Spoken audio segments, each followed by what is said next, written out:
I am James Sinclair, the CEO of EnterpriseAlumni. I'm delighted you could all join us today. I'm also really excited to have so many people joining from companies of all sizes, industries, and regions.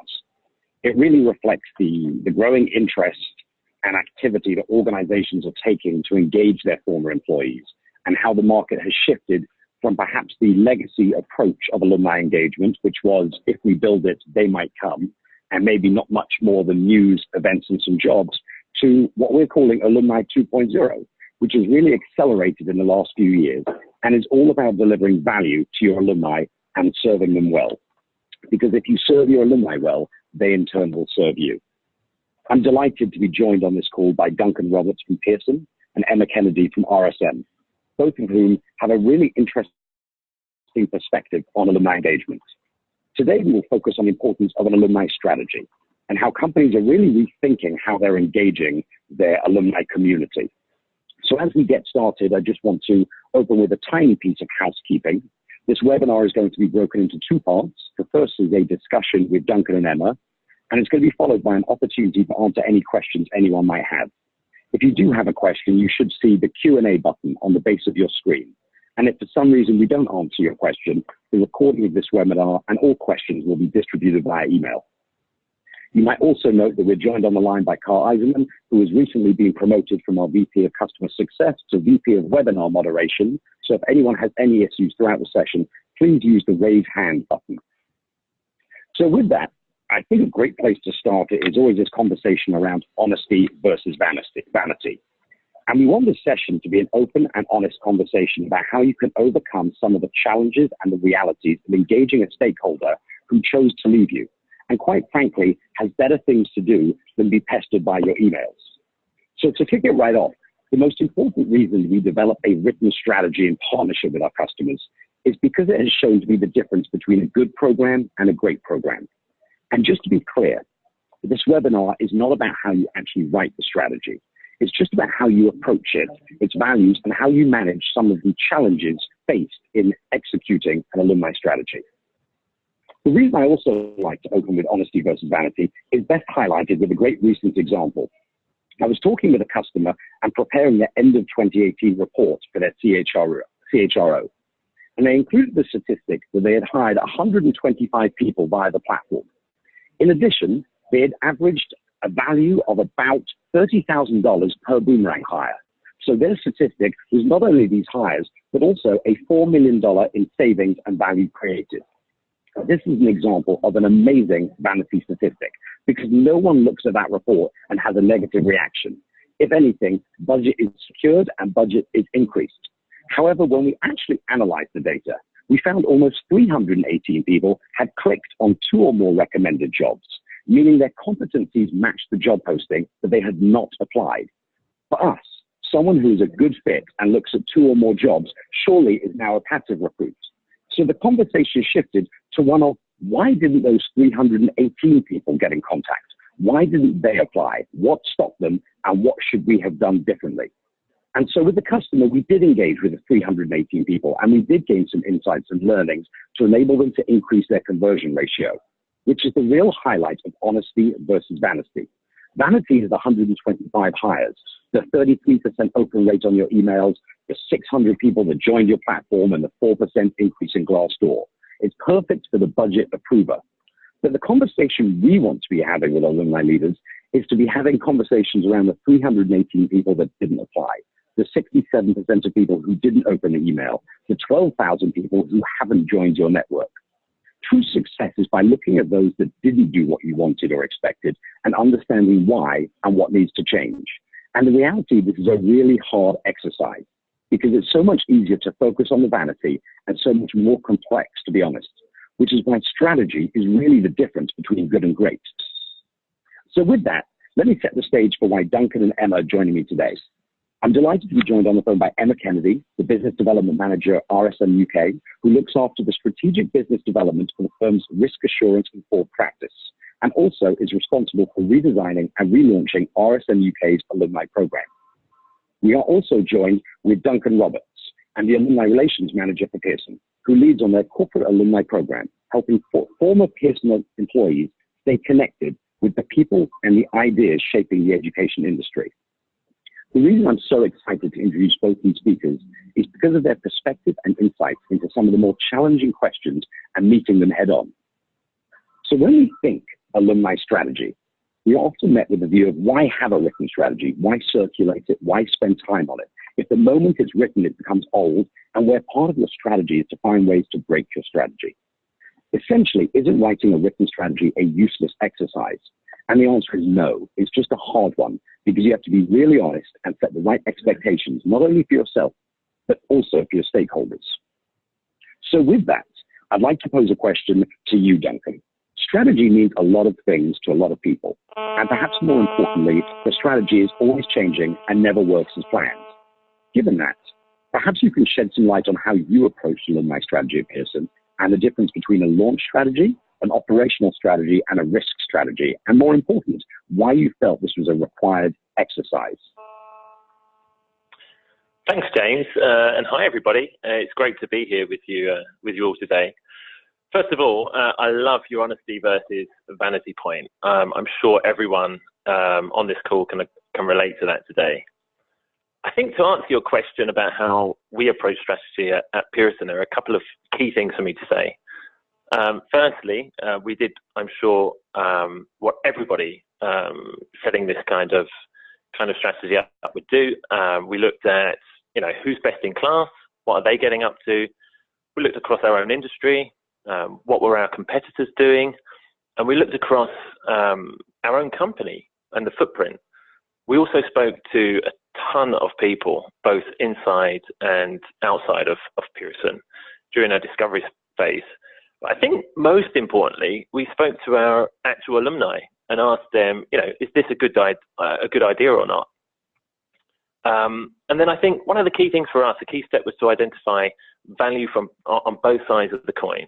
How could we approach this with mutual benefit? That was one of the key questions for us at Pearson.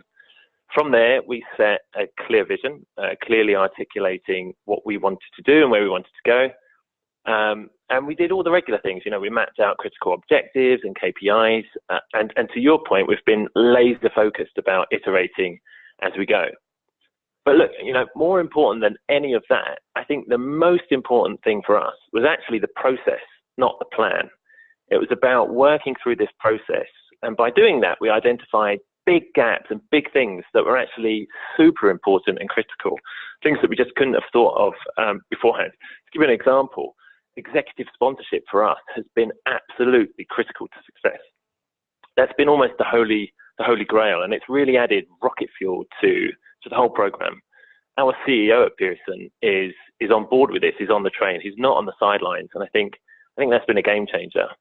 To your second question, or the second part of the question around the difference between launch strategy, operational strategy, and risk strategy. I mean, this is a really good question, but I think for me, they're all part of the same thing. And I think, what I mean by that is you've got to have one integrated plan. And within that plan, you're going to have different phases. You particularly, we talk about this all the time. You will know exactly where I'm going with this.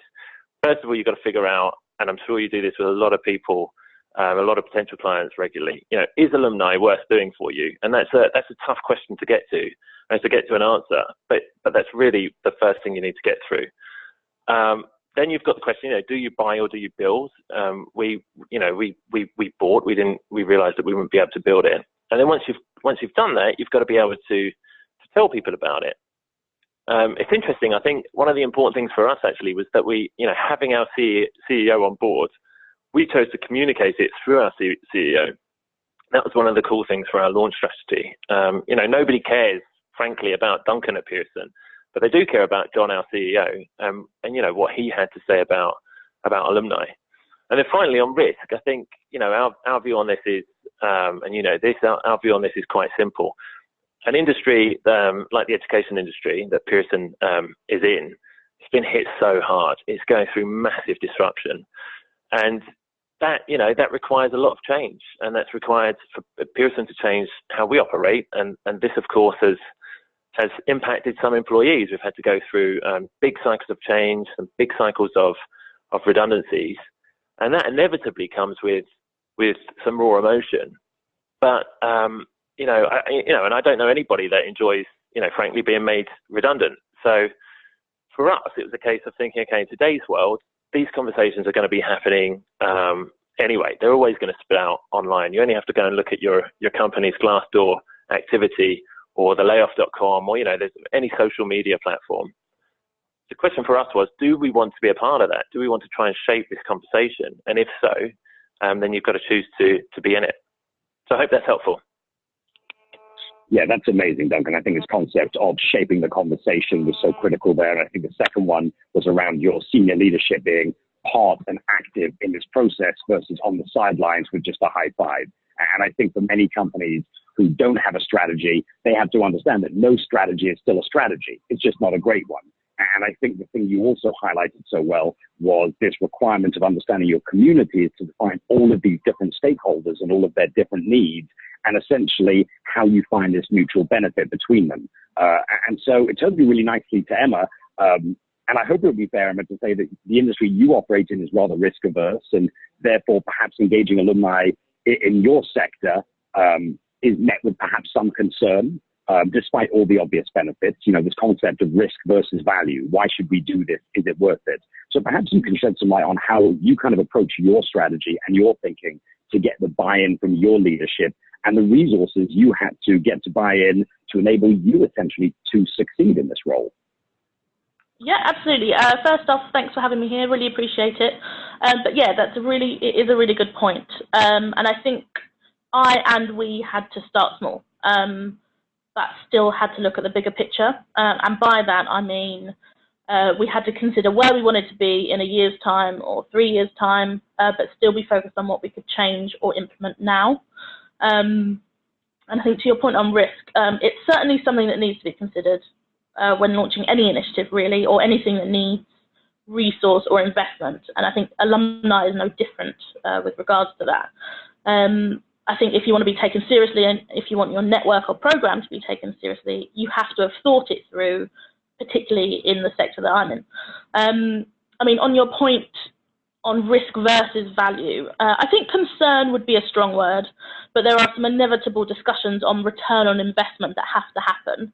And we were really lucky in that our senior leadership were able to recognise the value in having something in place. Now, in my opinion, return on investment isn't always financial. It can be morale, it can be positive sentiment, it can be perception, it can be an increase in voice in the market.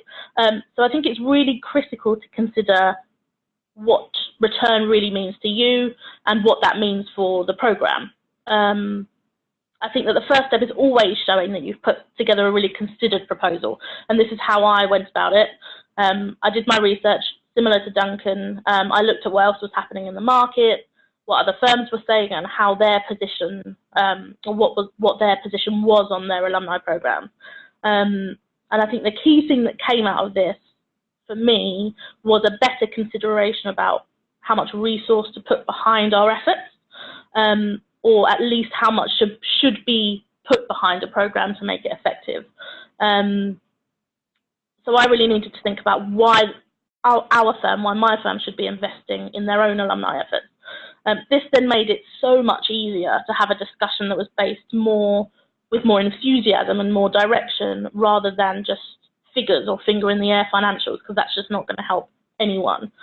So in terms of why we needed an alumni network, this was a key question for us. So our industry, consulting, financial, advisory, that world is all founded on knowledge and expertise as assets. So people are the commodity or the asset in this world. So we are essentially trying to sell that knowledge and expertise as a service. So when people leave, so losing any of that knowledge and expertise when people do go, it always has an impact in some way. And I think we really considered this by creating an alumni program that meant we could more effectively keep in touch with those people who were leaving, who in some way or another we've definitely invested in. And that could be whether it was through funding or training or courses or even just longevity with the firm. That was critical. Those people who have left might one day want to come back. They might want to continue working with the firm, but on a consulting basis. They might be going into industry. So for us, ensuring that the offboarding process was a positive experience for our leavers was really critical. And obviously having a robust alumni program in place played a massive part in that. And I think our senior leadership were able to recognise this really easily. I think that another really interesting point here is that the profile of today's workforce, and this really played into our consideration of risk versus value here. So when you're considering that 5-generational workforce, i.e. there has never been a more diverse workforce than there is today, that means there is huge potential for alumni, and this is where we have really tried to focus. Now generally, and this is a generalisation, so forgive me for that, but people are coming through into industry not necessarily wanting to work in one place for their whole lives, but to get a more rounded and a more varied experience. So it would be bizarre for us as an organisation not to evolve with those trends. I mean, I've gone on for a bit there, but that's really how we went about tackling getting buy-in and overcoming that risk versus value argument. I mean, in an industry where people are the real assets and where selling their knowledge is the goal, keeping in touch with those people can only really be a good thing. I love that, Emma. And I think you highlighted some things that I think are really important. I think probably the most one, or the largest one that we find that people don't talk about much, is resources. So both you and Duncan talked about executive sponsorship and getting senior leadership to buy in. But the other thing that you both have is resources. We find that a lot of people we talk to are almost on an island of one, by themselves, expected to create these miracle results around boomerang hires or new business development. And essentially it's one person in the firm trying to engage an alumni community with nothing much more than a prayer circle and an Excel spreadsheet. And I think the importance of trying to craft an alumni strategy is to include other stakeholders and other resources in the firm that might be able to assist you. So I think you really highlighted that. And I think the other thing you highlighted that's really important is that leaving shouldn't be a negative experience. You have to make sure that your offboarding is a positive experience. And so not only do I love that and appreciate that, I think that probably resonates with everybody on the phone as well. And I think it takes us nicely into what we talk around expecting nothing, which is when we walk into our first kind of strategy meeting with new customers and they have all the stakeholders in the room, the first title we generally put on the whiteboard is this question: how might we serve our alumni? And often people are a little shocked. Aren't we supposed to be building an alumni network to serve us? You know, how about the benefits of the organization? How many people are we going to rehire? What type of BD can we expect? And it's kind of an interesting conversation that has to start for us, which is how might we serve our alumni? And, you know, I think there is a missing piece there. Again, this conversation between good to great that starts with understanding your different alumni stakeholders, these 5 generations that you talked about, Emma. But, you know, what you both talked about is a lot of stakeholders, all with potentially conflicting or competing kind of expectancies for the network. But missing from many conversations sometimes is the why. Why would your alumni join this network? Why would they open the email? And more importantly, breaking down kind of those different stakeholders all the way from an intern who just left to a senior partner who is retiring. And so recognizing that I think we all agree that kind of the best way to serve your organization and to meet your organizational objectives is to start with thinking, how can you serve your alumni? And more specifically, how can you serve each different generational career arc of your alumni who all have very different needs and expectations from you as an organization?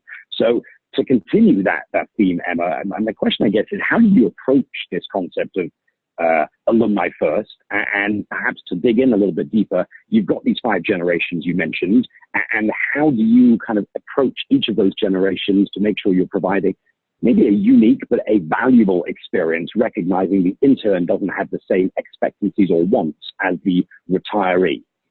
Yeah, I think that's actually really interesting, and I think it does relate in some ways to what I mentioned a moment ago about determining what return you're wanting from the efforts that you're putting into a program. And I'm just going to reiterate that I do think it's a shame to believe that everything needs to be driven by only the financials. I think by building a network that is mutually beneficial, that has to be a happy medium. But I think some of the things you have to try and balance is understanding what your alumni community are also looking for, and that relates directly into what you've just been talking about there. And again, links back to what Duncan was talking about also. So I think you need to ask yourself, like, what what does your network want to know about? Do they want news about the firm because they've worked there for their entire career and have had a lot of loyalty to the firm and to the brand? So they're just super interested in hearing about what's going on with the firm itself. Have your leavers got into industry and they've therefore essentially become a client or a potential client of sorts? So it might be that those people want to hear about industry news and insights or market developments or kind of key regulatory changes or anything along those lines. And then I think when you're looking at kind of the younger leavers coming through the network, are those parts of the alumni community looking for peer networks? I mean, I guess that's applicable across everyone. I actually think this is a really interesting concept. If you've got some of your workforce leaving, say after they've graduated or after they've finished their exams, and this is more relevant to my world here, they're then moving out of the firm. There's huge potential there to stay in touch with these people for their entire careers. So why not connect them up with like-minded people? Can you connect them up or stay in touch with them as mentors? And that's all kind of building towards a better sense of morale or of loyalty. Now, to me, that's absolutely a mutually beneficial relationship. And in thinking about what your audience wanted first, you've now got this nice fluid dialogue between us and them. I think basically that the key to putting your alumni first is not thinking on too granular a level what financial return there might be. I think if you're just doing that, then you're bound to fail. And I know that sounds a bit of a minefield, to be honest with you, and it will take some time to build that kind of foundation of knowledge to get to grips with those needs and those interests. But the critical thing is that you're not just dictating to your audience. You're essentially taking time to listen to what might interest them. I think otherwise you're just pumping out information or rehashing campaigns that you're running elsewhere in the firm that essentially your alumni network doesn't care about. Essentially, I think that's wasted energy. There's not really much point in it. I basically think it's as simple as just talking to your audience and your network. Yeah, I think it's really great.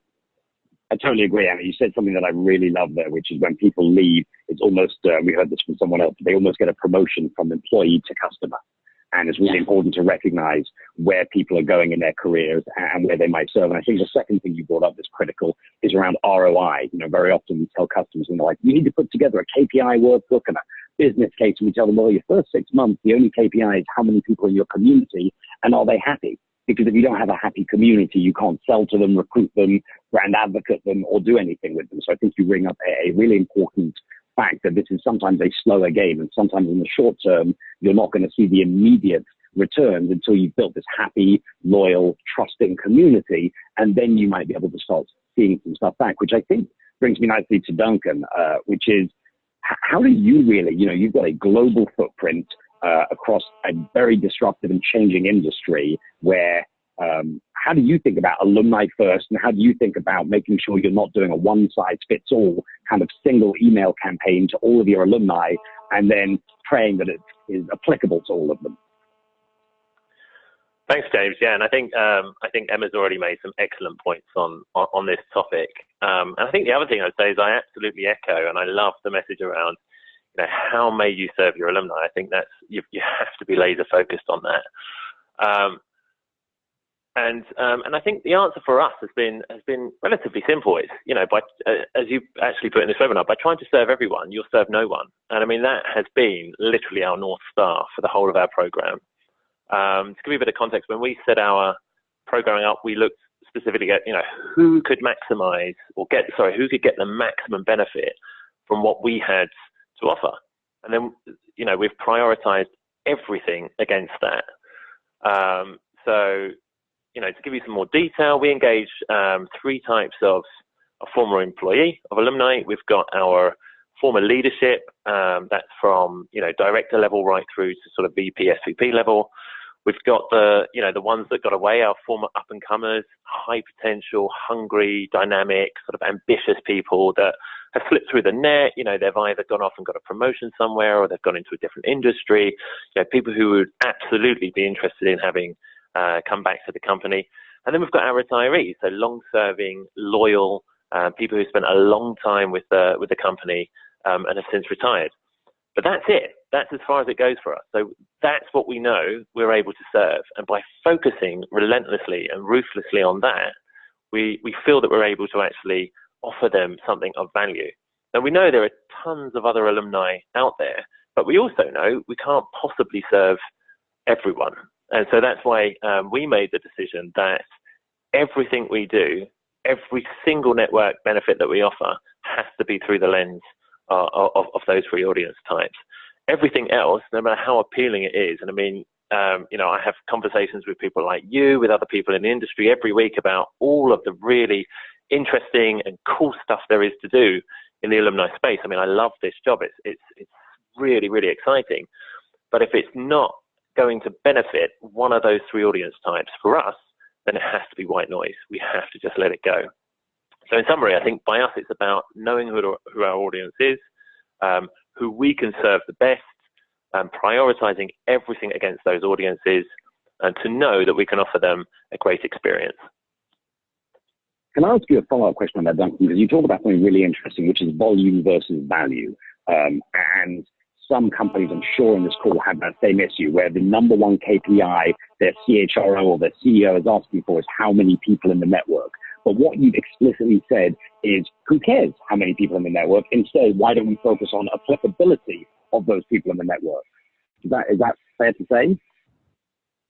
Yes, absolutely, absolutely. And I think that also comes back to our earlier point about getting senior leadership and executive buy-in and support, because I think that allows you to be far more transparent, far more objective. And, you know, as you say, you know, there are numbers you can report upstairs just about volume. But, I mean, who cares about volume? You can have, you know, 10,000, 20,000, 30,000 people register for your network. If they never come back, what kind of value is that? Yeah, I think you're 100% right. And I think people sometimes get caught up in that initial vanity statistic. Oh, we have 8,000 people in the network, but only 16% are opening our emails, only 8% are revisiting. And I'd rather have a smaller number of people in the network that we're delivering value to, who get value out of it. So I 100% agree. And I think kind of that leads to almost what you allude to, which is the importance of recognizing and almost building into your strategy the people that don't do what you want to do, the outliers. And I think people often forget about the outliers when they're building their strategy because they get so focused on the people who are doing what they say. And it's so important to understand what an outlier is, who they are, what needs they have, and why or what you would need to do to deliver to them to get them to believe it's worth their time to click or open your email. And to be fair, for some people, an outlier is as simple as someone who didn't even know your network existed. But that's a kind of a stakeholder as well for us. And so in crafting a strategy, I feel like we have to place an enormous amount of focus on these outliers, because for so many of you, there are more people who haven't joined your network than have. And so actually the most important stakeholder that you're ignoring is this outlier. Yet also for many organizations, it's the one least talked about or embraced, because often you cannot work something out about a character or an outlier that you don't know anything about. But I think we can kind of all agree that sending 9 emails to someone, asking them to join who hasn't still signed up, is not an engagement strategy. It's actually closer to a harassment strategy, where we believe you're more likely to get a restraining order than a click. And I think people kind of think that sending out emails to these outliers is going to be sufficient to kind of embrace them. So turning that to you, Emma, I'm curious to know how you think around kind of engaging the unknown, the people that haven't joined, haven't clicked, haven't looked, or even the people that don't care. And I think in this market, we often don't talk about that. There's a lot of people that, you know, perhaps I dare I say have, you know, they're too busy, they're too successful, too doing their own thing, and they just don't care about your network. But actually, they're the people you really care about. And how do you go about kind of embracing those people in your network? Yeah, I think this is actually a really interesting point. And again, I think this relates back to really knowing your audience. So if you've got 33% of your audience who is fully engaging with your content and you're absolutely smashing what they're looking for, and that can only be a good thing, I think it's easy to overlook that. I think there's a lot to be said for that 33%, for example, because that is working. But I think more interesting is, does that 67% of people who are not responding tell you that maybe your methods are out of date or you're missing the mark? And I mean, I'm definitely one that gets too many emails in a day. So largely, if an email isn't urgent or it can wait, it will do just that. It will have to wait until I've got the headspace to properly digest and respond to it, which is often rarely. And that definitely isn't solely applicable to alumni communities. I mean, engaging disengaged audiences is an issue that is impacting every single marketing team in every organisation that has got one. So this isn't a new problem, but I think the answer really has to be testing. So testing and experimenting with content, and that's really what we're doing at the moment. And by that, I mean, are you firstly talking about the right thing? So I've already mentioned about talking about the right things for our audiences. But for an organisation like mine, I mean, we have to stay on top of current issues, regulatory changes, all of that good stuff. I mean, if we're not talking about that in the market and are instead talking about something completely irrelevant, that's going to have a real impact on how our audiences and our clients and our targets are engaging with us. But I think over and above this, the content issue is a platform issue. So experiment with platforms and channels and different formats of content is really key.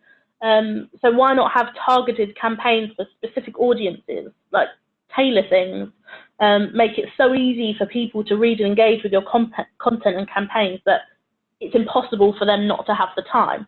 And this links nicely to Duncan's point about prioritizing audiences. I thought that was a really nice point. Why not take a look at what channels you're using and what content is most engaging to your audience? I mean, if you look at the different platforms that you could use, I mean, podcasts, LinkedIn, Twitter, video, email, newsletters, events, I mean, the list is literally endless. But I think the message here is really clear in that one size doesn't fit all. And if you're going to succeed in effectively, and I mean, let's be honest, efficiently reaching your audience, because none of us have got as much resource as we would like to have, I think that's fair to say, you're going to have to be willing to test what works and what doesn't so you can be more efficient. I mean, just take split testing, for example. It's super easy if you take two types of content, you're playing around with the format, you play around with your email subject line or the imagery that you're using, and just see what one has the biggest impact. And then you can start your learning from there. And I guess just finally from me, for the people that just don't care, that's probably not ever going to change that dramatically. So it's just about making it as easy as possible to add value to them and give them content on a platform that couldn't be easier, really. Does that answer your question? Yeah, amazingly. And I think you bring up something that similar to a lot of alumni leaders kind of being on a silo or an island of one, often to engage their alumni. They often don't have access to tools that you talk about, perhaps, and they're so critical to A/B test. When we send an email, what should we put in the subject line? Well, the answer to that question is, well, try 3 different subject lines and you'll see what gets the most open rate. Do different segments of your audience. Should you open with a video, with a click, with an article? And I think that opportunity to get data becomes really, really important. And I also think what that leads to also sometimes is surprise. And I think many organizations forget how important it is to kind of embrace their stakeholders across the entire company, because someone somewhere is doing something that could be of value to your alumni. And when you think about some of the most successful programs happening around alumni and some of the most, best values that the alumni are getting, it's usually come from someone in the organization that you didn't know standing up and being like, hey, we have this education series, we have this webinar series, we have this event, why don't you invite the alumni? And so I think part of kind of identifying value, focusing on those outliers without, again, recognizing that those 33% are critical. But I guess my question for you, Duncan, is knowing that you've got to find more than emails, more than business news, more than some jobs, you've got to find some stuff to engage them. I think stuff becomes a really hard topic for a lot of customers. How do you find surprise in your organization? How do you approach, more stuff, more value, and more not normal stuff they can just find on the internet, if that makes sense? Yeah. I mean, that is the question, isn't it? It's a great question. And, and I should imagine for a lot of people on this call, for a lot of people in the alumni space, especially early on, this is, a really tough nut for them to crack. How do you make your alumni platform nice and sticky? How do you keep people coming back? It's not going to be because you email them, 10 times a year. So I think, for me to answer that, I think the first thing to mention is that like many companies out there, Pearson is a huge, beautiful, matrixed beast. It's full of complexity. And that's something that I love. And I think that's something that's really helped me along the way. And I think what's also really helped is that I get to wear multiple hats within this, within this organization. So, for the people listening on the call, I can often sit in different places, alumni. I sit in our wider corporate comms, corporate communications function, and I support the company on a number of other projects. So I help craft and tell our financial communication story to our investors and to our financial media. I'm plugged into some of the thought leadership work we're doing to tell the story of our future, and I help with a lot of the internal communications to speak to our employees. And I think what's really helped me with that is that it gives me the keys to a lot of doors internally within the company. And I mean, that's been fundamental when it comes to surprise, because I think that's where it comes in. I try to keep my alumni hat on with every conversation that I have. So I try and look through the alumni lens in every meeting that I go to, not just the alumni specific meetings that I go to. Whenever I'm on a business trip, I'm always trying to look for these little sort of spontaneous opportunities. And I think because of that, the alumni network, our alumni network, is much the better for it. I think we've stumbled into a lot of gems, if you like, a lot of golden nuggets.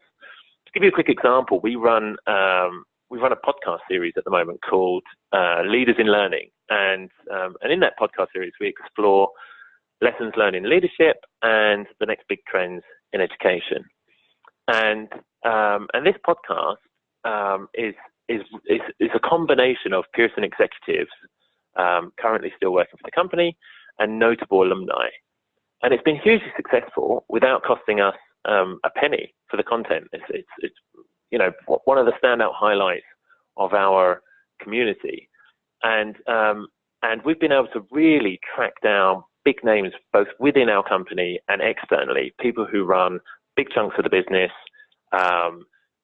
interviewing their old bosses, interviewing former colleagues who have gone on to do some really, really weird and wonderful things.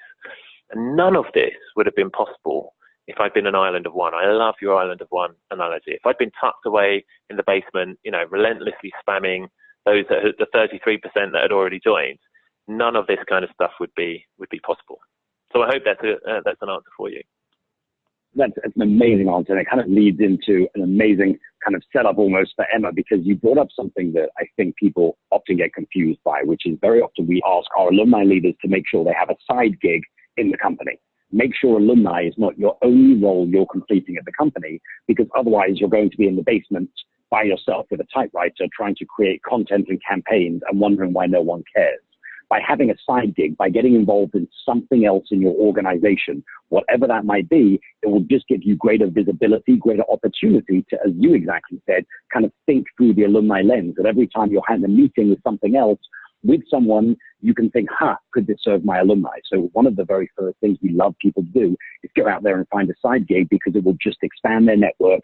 It will give them the opportunity to find what you talked about, which was surprise. And I guess this is a nice segue into you, Emma, because I know you have a number of side gigs in your organization. I don't even know if that's the appropriate term, but I'm curious to know how you think about these regional differences in a regulated industry where you talked about how everything has to be very well defined.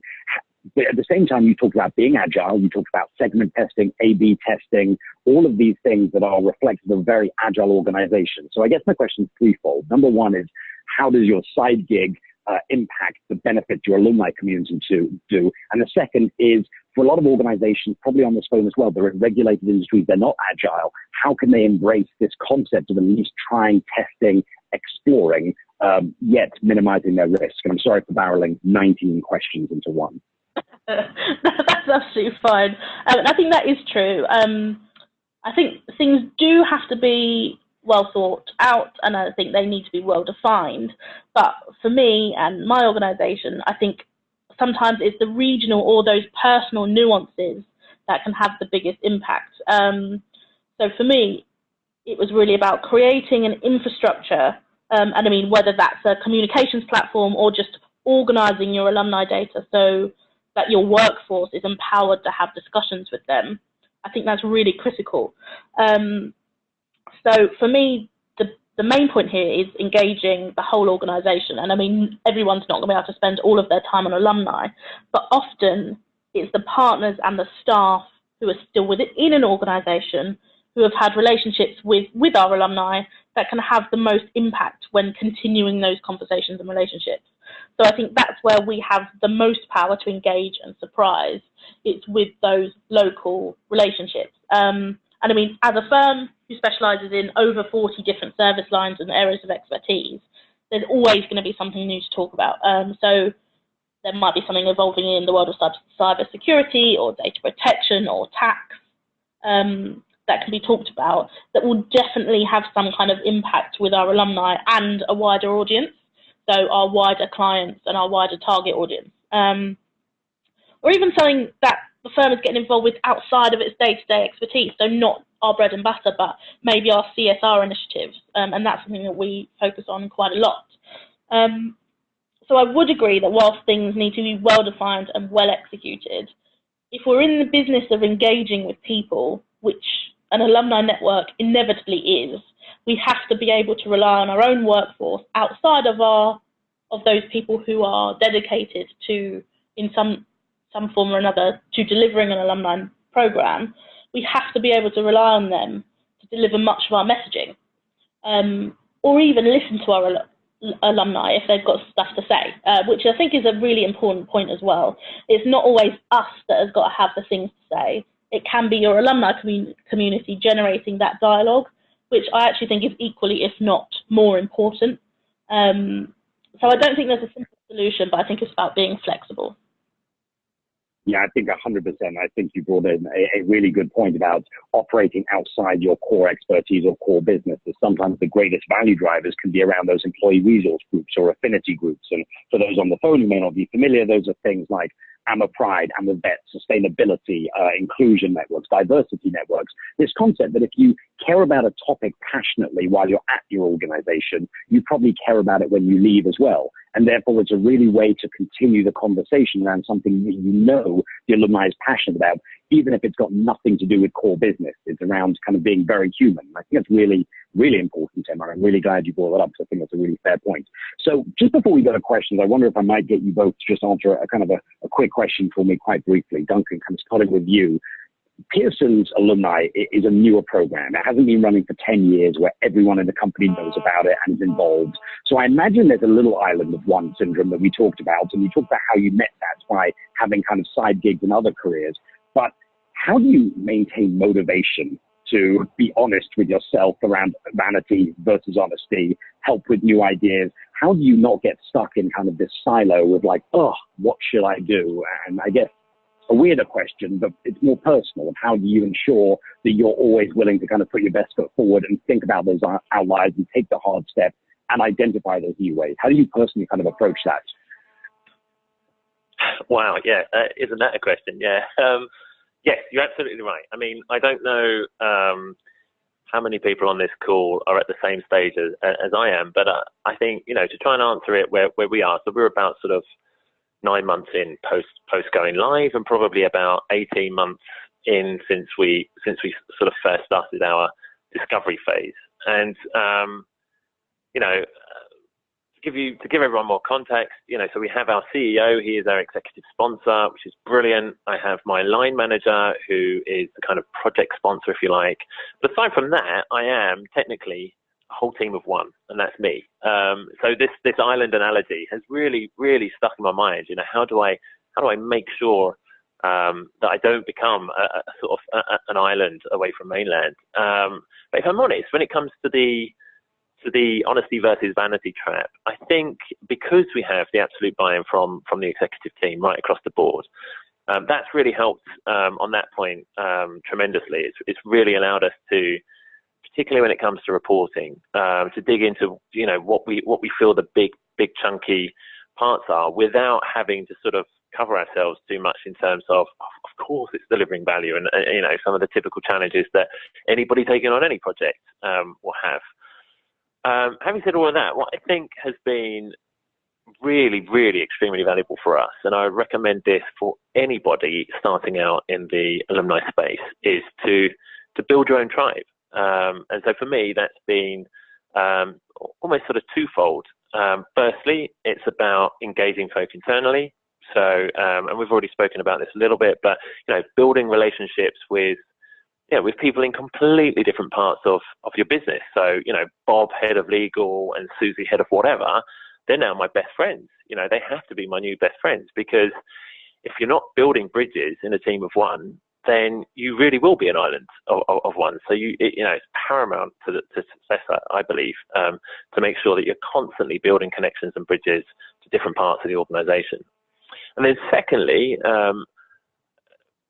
given the amount of people on this call, given the amount of people that I speak to, clearly there is now a community of alumni experts, or people in the alumni space, or people who have been forced into the alumni space. There is a community out there. And a personal goal that I have, and that I set out last year and that I've set out this year, is to try and build as many connections as I can, valuable connections, so that we can help each other, that we can share what works, we can share what doesn't work, and we can see this space evolve, together as our own sort of a community of alumni relations managers or experts in the field, and that's been tremendously helpful. So I think the important thing, particularly for people at my stage in the game, if you like, is the stakeholder management, stakeholder engagement. You've got to be speaking to your neighbours and get to know them. It really helps, and I hope that helps. Yeah, that's brilliant. This concept of speaking to your neighbours, talking to other people in it, getting best practices, because everything you've done, someone else has tried and failed, tried and succeeded, tried and kind of succeeded. And I think there is a little bit of a lack of communication of what's working, what's not. So when Emma talks about A/B tests, the other, 150 people on this call would like to know what tool is she using, these type of things. So I do believe that there is a follow-up perhaps to this conversation of how we better communicate tools and opportunities between us. Emma, before we jump to the questions, a doozy of a question to you, which is, if you had some words of wisdom, if someone walked into your office and said, my company has just asked me to be their alumni lead, I don't have deep community experience. I don't have all the learnings. I haven't done it for 10 years. I've never written a strategy, but I know that this is an amazing area and I want to succeed. I guess my question is twofold. A, where do I start? And B, what are the guidelines of how to achieve success from a very broad perspective? Are there some highlights that you might have? And that might include some don't do's as well. Doozy question, sorry. Yeah, thanks for that.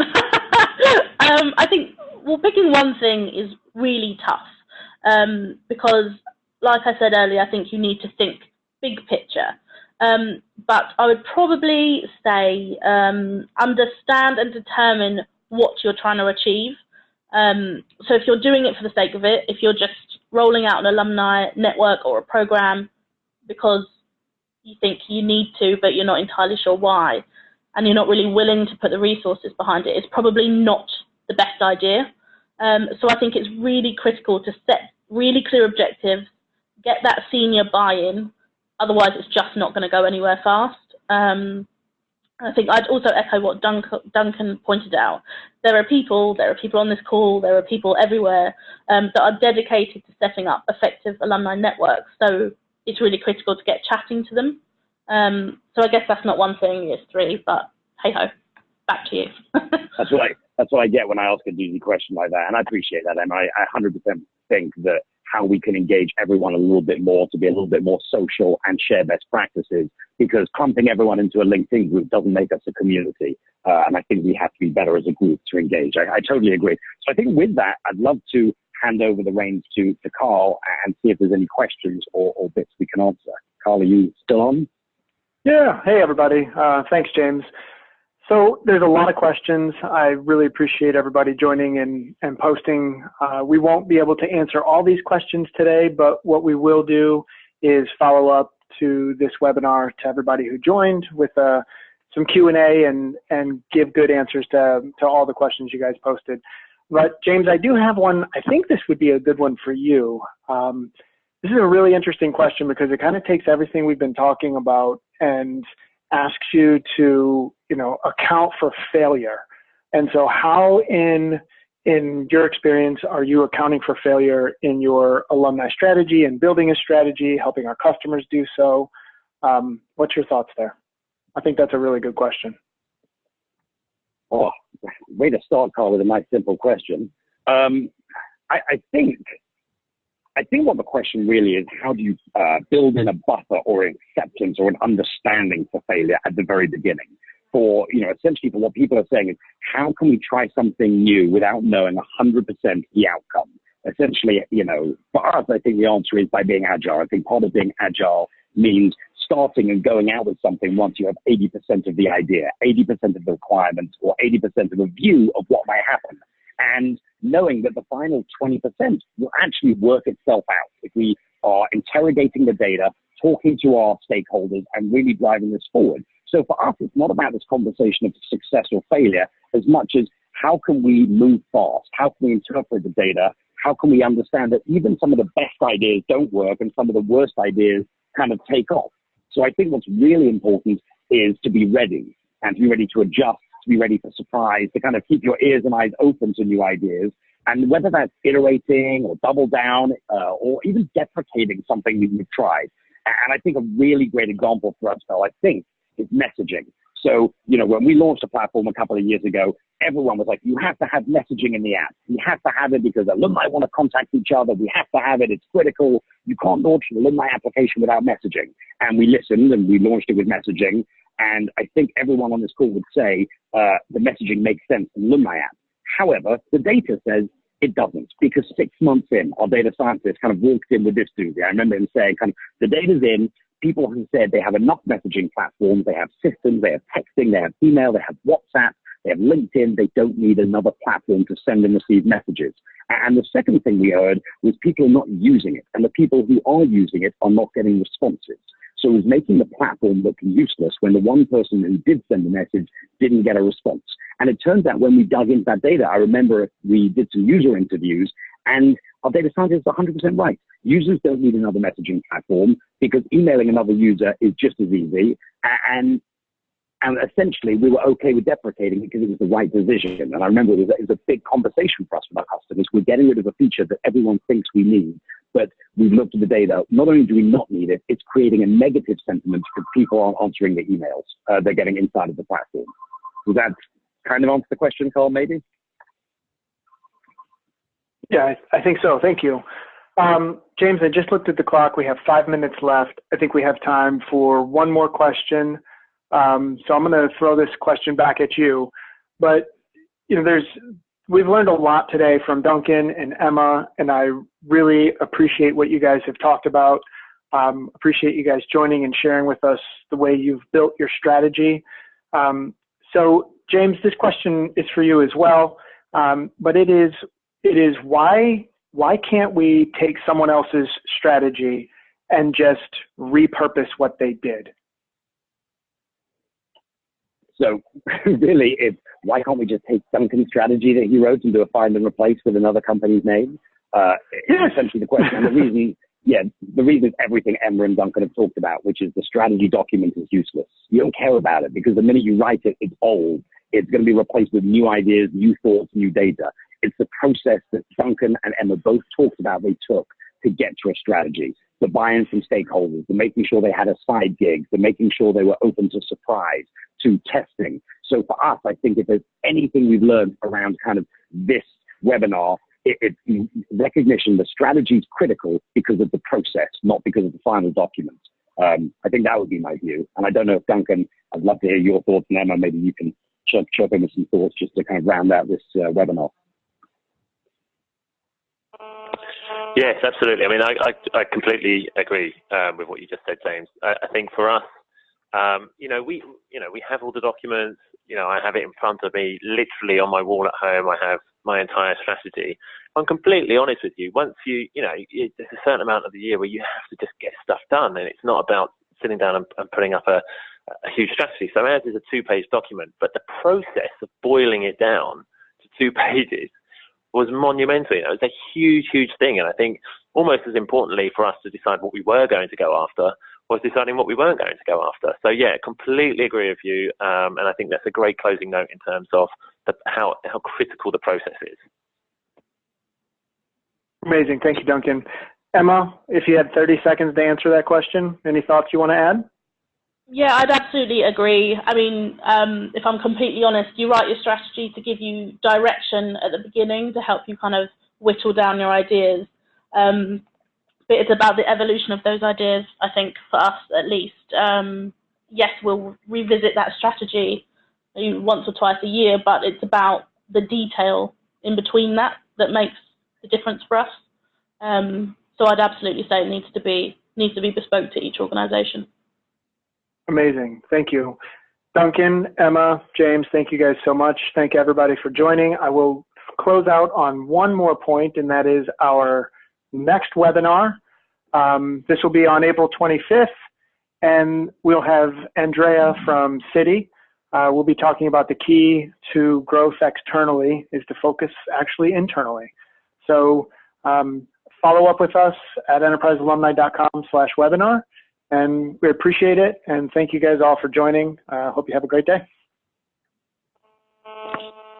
Pleasure. Thanks, Gal. Bye-bye, everyone. Thanks, Bye-bye.